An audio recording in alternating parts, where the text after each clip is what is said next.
ಎಲ್ಲರಿಗೂ ಎಡು ಸಣ್ಣ ಯೂಟ್ಯೂಬ್ ಚಾನಲ್ಗೆ ಹಾರ್ದಿಕ ಸ್ವಾಗತ. ನಾನು ಸಂಗಮೇಶ್ ಮುತ್ಗಿ. ಈಗ ಏನು ಇತ್ತೀಚೆಗೆ ಟಿ ಇ ಟಿ ಕಾಲ್ಫಾರ್ಮ್ ಆಯ್ತಲ್ಲ, ಈ ಟಿ ಇ ಟಿಗೆ ಕೇವಲ ಇರತಕ್ಕಂಥದ್ದು ಅಂದರೆ ಅಪ್ಲಿಕೇಶನ್ ಸ್ಟಾರ್ಟ್ನಿಂದ ಅಥವಾ ಎಕ್ಸಾಮ್ ತನಕ ಕೇವಲ 55 ದಿನಗಳು ಮಾತ್ರ ಇರ್ತಕ್ಕಂಥದ್ದು. ಈ 55 ದಿನಗಳಲ್ಲಿ ನಾವು ಯಾವೆಲ್ಲ ತಂತ್ರಗಳನ್ನು ಅಥವಾ ಸ್ಟ್ರಾಟಜೀಸ್ಗಳನ್ನ ಮಾಡೋದರ ಮುಖಾಂತರವಾಗಿ ನಮ್ಮ ಅಂಕಗಳು 120ಕ್ಕಿಂತ ಹೆಚ್ಚಿನ ಅಂಕಗಳನ್ನು ಪಡೆಯೋದು ಹೇಗೆ ಎಂಬತಕ್ಕಂಥ ಒಂದಿಷ್ಟು ವಿಚಾರಗಳನ್ನು ಈ ವಿಡಿಯೋದಲ್ಲಿ ನಾವು ನೋಡ್ತಾ ಹೋಗೋಣ. ಬನ್ನಿ ಸ್ನೇಹಿತರೆ, ಮೊದಲಿಗೆ ನಾವು ನಮ್ಮ ಎಕ್ಸಾಮ್ ಯಾವುದು ಅನ್ನೋದನ್ನು ತಿಳ್ಕೊಳ್ಳೋಣ. ನಾವು ಫಸ್ಟ್ ಪೇಪರ್ ಅಟೆಂಪ್ಟ್ ಮಾಡ್ತಾ ಇದ್ದೇವೆ ಅಥವಾ ಸೆಕೆಂಡ್ ಪೇಪರ್ ಅಟೆಂಪ್ಟ್ ಮಾಡ್ತಾ ಇದ್ದೇವೆ. ಸೊ ನಾನಿಲ್ಲಿ ಸೆಕೆಂಡ್ ಪೇಪರ್ಗೆ ಸಂಬಂಧಪಟ್ಟಿರ್ತಕ್ಕಂಥ ಅಥವಾ ಕ್ಲಾಸ್ 6 to 8 ಸಂಬಂಧಪಟ್ಟಿರ್ತಕ್ಕಂಥ ಈ ಒಂದಿಷ್ಟು ಸ್ಟ್ರಾಟಜೀಸ್ಗಳನ್ನ ಅಥವಾ ತಂತ್ರಗಳನ್ನ ಈ ಒಂದು ವಿಡಿಯೋದಲ್ಲಿ ನಾನು ನಿಮ್ಗಳಿಗೆ ಹೇಳ್ತಾ ಇದ್ದೀನಿ. ಒಟ್ಟಾರೆಯಾಗಿ ಟಿ ಇ ಟಿಗೆ 155 ಅಂಕಗಳಿದ್ದಾವೆ. 2.5 ತಾಸು ಸಮಯ ಅವಕಾಶವನ್ನು ಇಲ್ಲಿ ನಿಗದಿಪಡಿಸಿರ್ತಾರೆ. ಈ ಒಂದು ಟಿ ಇ ಟಿಯಲ್ಲಿ 4 ವಿಷಯಗಳಿದ್ದಾವೆ. ಒಂದು ಫಸ್ಟ್ ಲ್ಯಾಂಗ್ವೇಜ್ ನಲ್ಲಿ 30 ಅಂಕಗಳಿದ್ದಾವೆ, ಸೆಕೆಂಡ್ ಲ್ಯಾಂಗ್ವೇಜ್ ನಲ್ಲಿ 30, ನೆಕ್ಸ್ಟ್ CDP ಅಂದ್ರೆ ಚೈಲ್ಡ್ ಡೆವಲಪ್ಮೆಂಟ್ ಅಂಡ್ ಪೆಡಾಗೋಗಿಯಲ್ಲಿ 30 ಅಂಕಗಳನ್ನ ನಿಮ್ಮ ಪೇಪರ್ ಸಬ್ಜೆಕ್ಟ್ ಸೈನ್ಸ್ದವರಾದರೆ ಸೈನ್ಸ್ದವ್ರು ಬಿಟ್ಟರೆ ನಿಮಗೆ ಸೈನ್ಸು ಮತ್ತು ಮ್ಯಾಥಮೆಟಿಕ್ಸ್ ಬರುತ್ತೆ. ಅಥವಾ ನೀವು ಸೋಷಿಯಲ್ ಸ್ಟಡೀಸ್ದವರು ಅಥವಾ ಸಮಾಜ ವಿಜ್ಞಾನದವರಾದರೆ ಅಲ್ಲಿ ಸಮಾಜ ವಿಜ್ಞಾನ ಬರುತ್ತೆ. ಅವಾಗ ನಿಮಗೆ 60 ಅಂಕಗಳಿರ್ತವೆ. ಮೊದಲಿಗೆ ನಾವು ಏನು ಮಾಡ್ಬೇಕಪ್ಪ ಅಂತಂದ್ರೆ ಸಂಪೂರ್ಣವಾಗಿ ಸಿಲೆಬಸ್ ಅನ್ನ ಇಲ್ಲಿ ನಾವು ತಿಳ್ಕೊಳ್ಬೇಕಾಗ್ತದೆ. ಯಾಕಂತಂದ್ರೆ ನೀವು ಯಾವ ಪೇಪರ್ನಲ್ಲಿ ಬರಿತಾ ಇದ್ದೀರಾ ಅಥವಾ ಪೇಪರ್ 1 or 2 ಸಿಲೆಬಸ್ ಅನ್ನ ಹೆಂಗ್ ಓದ್ಬೇಕಂತಂದ್ರೆ ಲೈನ್ ಬೈ ಲೈನ್ ಓದಿದಾಗ ಪೂರ್ತಿಯಾಗಿ, ಯಾಕಂದ್ರೆ ಈ ಸಿಲೆಬಸ್ ವಾಸ್ಟ್ ಅದ, ಹಾಗಾಗಿ ಲೈನ್ ಬೈ ಲೈನ್ ಸಿಲೆಬಸ್ ಅನ್ನು ನೋಡ್ಕೊಳ್ಬೇಕಾಗುತ್ತೆ. ಇನ್ನು ಅದಕ್ಕಿಂತ ಮುಖ್ಯವಾಗಿ ನಾವು ವೇಟೇಜ್ ಅನ್ನು ಯಾವುದಕ್ಕೆ ಕೊಟ್ಟಿದ್ದಾರೆ ಇದು ಯಾವಾಗ ಗೊತ್ತಾಗುತ್ತೆ ಅಂತಂದ್ರೆ ಕಳೆದ ಅಥವಾ ಏನೋ ಹಲವಾರು ವರ್ಷಗಳಿಗೆ ಹಿಂದೆ ನಡೆದಿರ್ತಕ್ಕಂಥ ಪ್ರಶ್ನೆ ಪತ್ರಿಕೆಗಳನ್ನ ನೋಡೋದ್ರ ಮುಖಾಂತರವಾಗಿ ಯಾವುದಕ್ಕೆ ವೇಟೇಜ್ ಅನ್ನು ಕೊಟ್ಟಿದ್ದಾರೆ ಅನ್ನೋದನ್ನ ನಾವು ತಿಳ್ಕೊಳ್ಬೇಕಾಗತ್ತೆ. ಸೊ ಇವೆರಡರ ಅನುಗುಣವಾಗಿ ನಾವೇನ್ ಮಾಡ್ಬೇಕಪ್ಪ ಅಂತಂದ್ರೆ ಇವತ್ತಿನ ಸಿಲೆಬಸ್ ಏನ್ ಕೊಟ್ಟಿದ್ದಾನೆ ಅಥವಾ ಈ ನೋಟಿಫಿಕೇಶನ್ ನಾವು ಏನಾದರೂ ಪೂರ್ತಿಯಾಗಿ ನೋಡಲಾಗಿ ನಮ್ಗೆ ಯಾವ ಪುಸ್ತಕಗಳನ್ನ ಓದಬೇಕು ಅನ್ನೋದನ್ನ ಸ್ಪಷ್ಟವಾಗಿ ಕೊಟ್ಬಿಟ್ಟಿದ್ದಾನೆ. ಸೊ ನಾವಿಲ್ಲಿ ಕಡ್ಡಾಯವಾಗಿ ಅಥವಾ NCERT ಟೆಕ್ಸ್ಟ್ ಬುಕ್ಗಳನ್ನ ರೆಫರ್ ಮಾಡೋದು ಬಹಳ ಉತ್ತಮವಾಗಿರ್ತಕ್ಕಂಥದ್ದು. ಅದಲ್ಲದೆ ಅದರ ಜೊತೆಗೆ ನಾವು ಕರ್ನಾಟಕ ಸ್ಟೇಟ್ ಟೆಕ್ಸ್ಟ್ ಬುಕ್ಗಳು ಏನಿದ್ದಾವೆ ಅವುಗಳನ್ನ ರೆಫರ್ ಮಾಡೋದು ಉತ್ತಮ.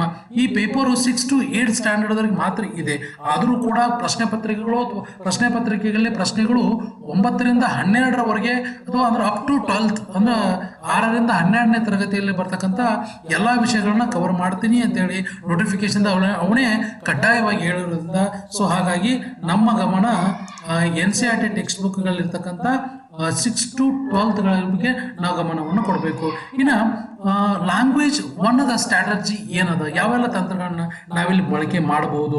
ಈಗ ಅಲ್ಲಿ ಏನನ್ನ ಕೇಳ್ತಾನೆ ಅಂತಂದ್ರೆ ಒಂದು ಬೋಧನಾ ಮಾಧ್ಯಮದ ಭಾಷೆ ಅಥವಾ ಕುಶಲತೆಗೆ ಆಧರಿಸಿರ್ತಕ್ಕಂಥ ಒಂದಿಷ್ಟು ಪ್ರಶ್ನೆಗಳನ್ನ ಈ ಲ್ಯಾಂಗ್ವೇಜ್ 1ದಲ್ಲಿ ಕೇಳ್ತಾನೆ. ಅದಕ್ಕೆ ಸೊ ಈ ನೀವು ಟಿ ಇ ಟಿಗೆ ಅಪ್ಲೈ ಮಾಡಬೇಕಾದ್ರೆ ನಿಮ್ದು ಫಸ್ಟ್ ಲ್ಯಾಂಗ್ವೇಜ್ ಯಾವುದು, ನೀವೇನು 1 to 10th ಯಾವ್ದು ಕಲ್ತಿದ್ರ ಅದನ್ನ ಆಯ್ಕೆ ಮಾಡ್ಕೊಂಡು ಅದರಲ್ಲಿ ಗ್ರಾಮರ್ ಬರುತ್ತೆ, ವೊಕ್ಯಾಬ್ಯುಲರಿ ಅಥವಾ ಗ್ರಹಿಕೆ ಅಥವಾ ಕಾಂಪ್ರಹೆನ್ಷನ್ ಬರ್ತಾ ಹೋಗುತ್ತೆ. ಅದ್ರ ಜೊತೆಗೆ ಪೆಡಾಗೋಗಿ ಆಫ್ ಲ್ಯಾಂಗ್ವೇಜ್ ಟೀಚಿಂಗ್ ಅನ್ನ ಭಾಷೆಯನ್ನ ಕಲಿಸ್ಬೇಕಾದ್ರೆ ಯಾವೆಲ್ಲ ಪದ್ಧತಿಗಳಿದಾವೆ ಅವುಗಳನ್ನ ನಾವು ನೋಡ್ಕೊಳ್ಬೇಕಾಗತ್ತೆ. ಇದಕ್ಕೋಸ್ಕರನೇ ನಾವೇನ್ ಮಾಡ್ಬೇಕಪ್ಪ ಅಂತಂದ್ರೆ ಈ ಹಿಂದೆ ನಡೆದಿರ್ತಕ್ಕಂಥ CTET ಆಗಿರ್ಬೋದು ಅಥವಾ ಕರ್ನಾಟಕ TETಗೆ ಸಂಬಂಧಪಟ್ಟಿರ್ತಕ್ಕಂಥ ಒಂದಿಷ್ಟು ಪ್ರಶ್ನೆ ಪತ್ರಿಕೆಗಳನ್ನ ತೆಗೆದು ನೋಡ್ಬೇಕಾಗತ್ತೆ. ಇನ್ನ ಪೇಪರ್ ಲ್ಯಾಂಗ್ವೇಜ್ 2ದ ಸ್ಟ್ರಾಟಜಿ ಅಥವಾ ತಂತ್ರಗಳು ಏನಪ್ಪಾ ಅಂತಂದ್ರೆ ಆ ಭಾಷೆಯ ಮೂಲಭೂತ ಅಂಶಗಳನ್ನ ಕೇಳ್ತಾನೆ. ಸಂವಹನ ಆಗಿರ್ಬೋದು ಅಥವಾ ಅಥವಾ ವಿಷಯದ ಗ್ರಹಿಕೆ ಅಥವಾ ಆ ವಿಷಯವನ್ನ ಗ್ರಹಿಸಬೇಕಾಗಿರ್ತಕ್ಕ ಸಂದರ್ಭದಲ್ಲಿ ಯಾವ ಸಾಮರ್ಥ್ಯಗಳನ್ನ ಅವಲಂಬಿಸಿದ್ದಾವೆ ಅಂತಕ್ಕಂಥದ್ದನ್ನೇ ಕೇಳ್ತಾನೆ. ಎಲ್ಲಾ ವಿಚಾರಗಳನ್ನ ನೋಟಿಫಿಕೇಶನ್ ದಲ್ಲಿ ಸ್ಪಷ್ಟವಾಗಿ ಕೊಟ್ಟಿದ್ದಾನೆ. ನೀವು ಅವುಗಳನ್ನ ನೋಡ್ಕೊಳ್ಬೇಕು.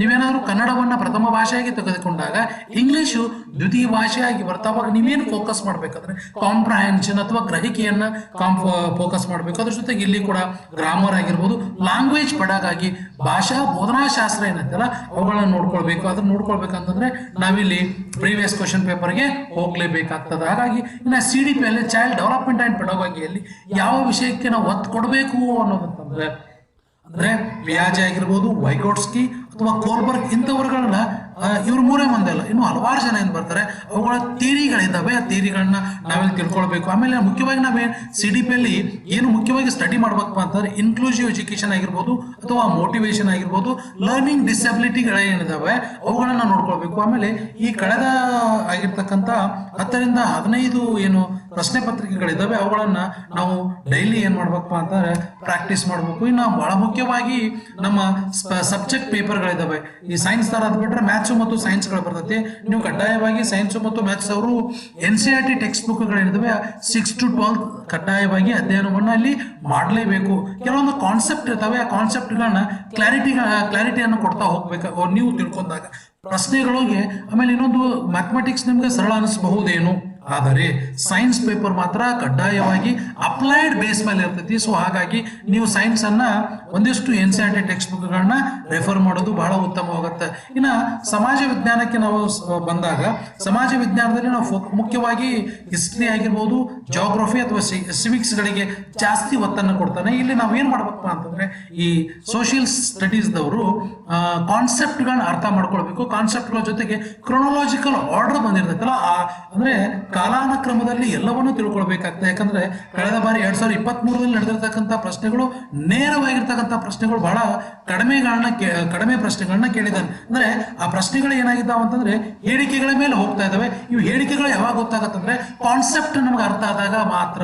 ಅದರ ಜೊತೆಗೆ ಈ ಕಾಲಾನುಕ್ರಮಗಳಲ್ಲಿ ಏನು ಇತಿಹಾಸದಲ್ಲಿ ಬರುತ್ತಲ್ಲ ಅದನ್ನು ನಾವು ಕಡ್ಡಾಯವಾಗಿ ತಿಳ್ಕೊಳ್ಬೇಕಾಗತ್ತೆ. ಆಮೇಲೆ ತರಗತಿಯಲ್ಲಿ ಬೋಧನಾ ಶಾಸ್ತ್ರವನ್ನು, ಸಮಾಜ ವಿಷಯವನ್ನು ಬೋಧನೆ ಮಾಡ್ತಕ್ಕಂಥ ಸಂದರ್ಭದಲ್ಲಿ ಹೇಗೆ ಬಳಕೆ ಮಾಡ್ತಾರ ಅಂತ ತಿಳ್ಕೊಂಡಿರ್ಬೇಕಾಗತ್ತೆ. ಇಲ್ಲ ಬಹಳ ಮುಖ್ಯವಾಗಿ ನಾವು 200ಗಳಿಗಿಂತ ಹೆಚ್ಚಿನ ಏನು MCQಗಳೇನಿದ್ದಾವೆ ಕಡ್ಡಾಯವಾಗಿ ನಾವು 120ಕ್ಕಿಂತ ಹೆಚ್ಚಿನ ಅಂಕಗಳನ್ನ ನಾವು ಪಡಿಬೇಕಂದ್ರೆ MCQಗಳನ್ನ ಸಾಲ್ವ್ ಮಾಡಲೇಬೇಕು. ಅಂದ್ರೆ ಹಳೆಯ ಪ್ರಶ್ನೆ ಪತ್ರಿಕೆಗಳು ಅಥವಾ ಈಗ ಏನು ಒಂದಿಷ್ಟು ಆನ್ಲೈನ್ದಲ್ಲಿ ಆಗಿರ್ಬೋದು ಈ ಮಾಕ್ ಟೆಸ್ಟ್ಗಳನ್ನ ನಾವಿಲ್ಲಿ ಫೇಸ್ ಮಾಡಲೇಬೇಕಾಗತ್ತೆ.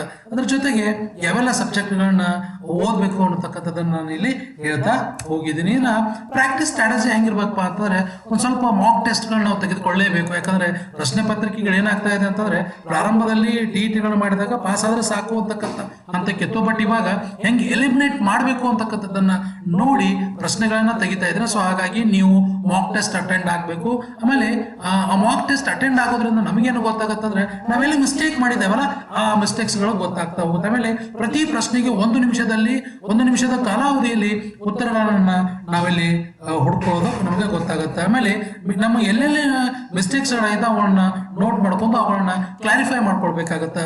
ಆಮೇಲೆ ಕಡ್ಡಾಯವಾಗಿ ಪ್ರತಿ ದಿವಸ 1 ಅವರೇ ನಾವಿಲ್ಲಿ ಈ ರಿವಿಷನ್ ಗಳನ್ನ ಮಾಡಲೇಬೇಕಾಗತ್ತೆ. ಆಮೇಲೆ ಏನ್ ರಿವೈಸ್ ಟೀಚಿಂಗ್ ಥಿಯರೀಸ್ಗಳಿದಾವಲ್ಲ ವೀಕ್ಲಿಗೆ ನೋಡ್ಕೊಂಡ್ರೆ ನಡೀತದ. ಇನ್ನ ಎಕ್ಸಾಮ್ ಡೇ ಬಂದಾಗ ನಾವೇನ್ ಮಾಡ್ಬೇಕಪ್ಪ ಅಂದ್ರೆ ಚೆನ್ನಾಗಿ ನಿದ್ದೆಯನ್ನ ಮಾಡ್ರಿ, ಅವತ್ತು ಆರಾಮಾಗಿರ್ರಿ.